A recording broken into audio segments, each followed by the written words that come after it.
लोकांची ही गर्दी पाहून तुम्हाला वाटलं असेल की ही गॅस सिलेंडरसाठीची रांग असणार, पण ही रांग लागली आहे ती पालकांची आपल्या मुलांच्या शाळा प्रवेशासाठी. ती सुद्धा इंग्रजी माध्यमाच्या नव्हे तर एका महानगरपालिकेच्या शाळेसाठी. संपूर्ण राज्यात शिष्यवृत्तीचा आपला स्वतःचा पॅटर्न निर्माण करणाऱ्या शाळेत आपल्या मुलांना प्रवेश मिळावा हे अनेक पालकांचं स्वप्न असतं. ही शाळा आहे श्रीमती लक्ष्मीबाई कृष्णाजी जरग विद्यामंदिर. या शाळेत प्रवेश मिळावा म्हणून पालकांनी तब्बल 28 तास अगोदरच प्रवेश अर्जासाठी रांग लावली होती.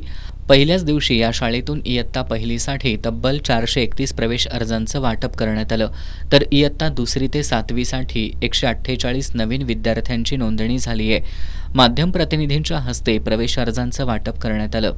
कार्यक्रमाची सुरुवात सावित्रीबाई फुले आणि लक्ष्मीबाई जरग यांच्या प्रतिमांचं पूजन आणि शाळेच्या गुणवत्तेच्या गुढीचं पूजन करून करण्यात आलं.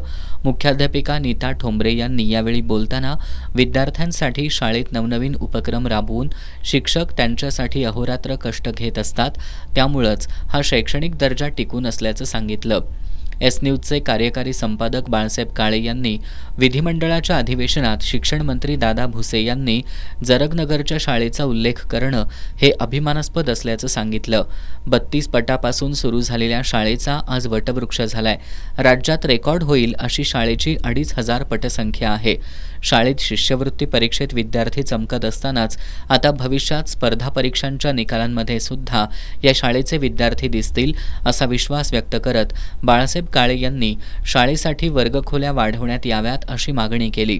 यावर महानगरपालिका प्राथमिक शिक्षण समितीचे प्रशासन अधिकारी DC कुंभार यांनी वर्गखोल्या वाढवण्याची ग्वाही दिली. याच्यामुळे मिळवलं उज्ज्वल असं यश. शिक्षकांनी केलेली मेहनत यामुळे जवळजवळ आज 450 विद्यार्थ्यांनी नोंदणी केलेल्या आहेत. या सर्वच नोंदणी केल्यानं विद्यार्थ्यांना प्रवेश देण्याचा आमचा प्रयत्न आहे.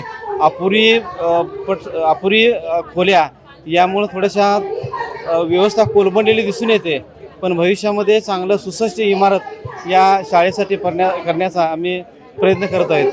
नगरसेविका डॉक्टर सुषमा जरग यांनी शाळेच्या प्रवेशासाठी झालेली ही गर्दी अभिमानास्पद असल्याचं सांगत शाळेच्या गुणवत्तेवर अधिक भर दिला जात असल्याचं सांगितलं. या शाळेत प्रवेश मिळवण्यासाठी पालकांना तारेवरची कसरत करावी लागते. यामध्ये ज्यांना आज अर्ज प्राप्त झालेत अशा पालकांनी समाधान व्यक्त केलं. आज सकाळी 2:30 वाजल्यापासून माझे मिस्टर इथं लाईनमध्ये उभे होते आणि आमचा पहिला नंबर आम्हाला मिळालेला आहे आणि पहिला ॲडमिशनचा फॉर्म देखील आम्हाला मिळालेला आहे.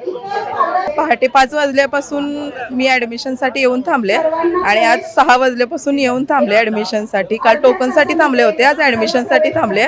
शाळा खूप चांगली आहे. मला शाळेचा खूप चांगला अनुभव आहे आणि माझ्या मुलींना काही येत नसताना सुद्धा शिक्षकांनी खूप त्यांच्याकडून करून अभ्यास करून घेऊन माझ्या मुली राज्यात पहिला नंबर काढलेला आहे माझ्या मोठ्या मुलगीने आणि आता दुसऱ्या मुलगीच्या ॲडमिशनसाठी मी येऊन थांबलेले आहे. यावेळी नगरसेवक विजयसिंह खाडे पाटील, सामाजिक कार्यकर्ते संतोष जरग, प्रशांत जरग, जरग फाउंडेशनच्या अध्यक्षा वैभवी जरग, शाळा व्यवस्थापन समितीचे अध्यक्ष सागर पाटील, शैक्षणिक पर्यवेक्षिका विमल गवळी, उपमुख्याध्यापक शिवाजी पाटील, युवराज सरनाईक, सुवर्णा सोनाळकर, संजय कुमार देसाई, सहदेव कांबळे यांच्यासह शिक्षक, विद्यार्थी आणि पालक उपस्थित होते.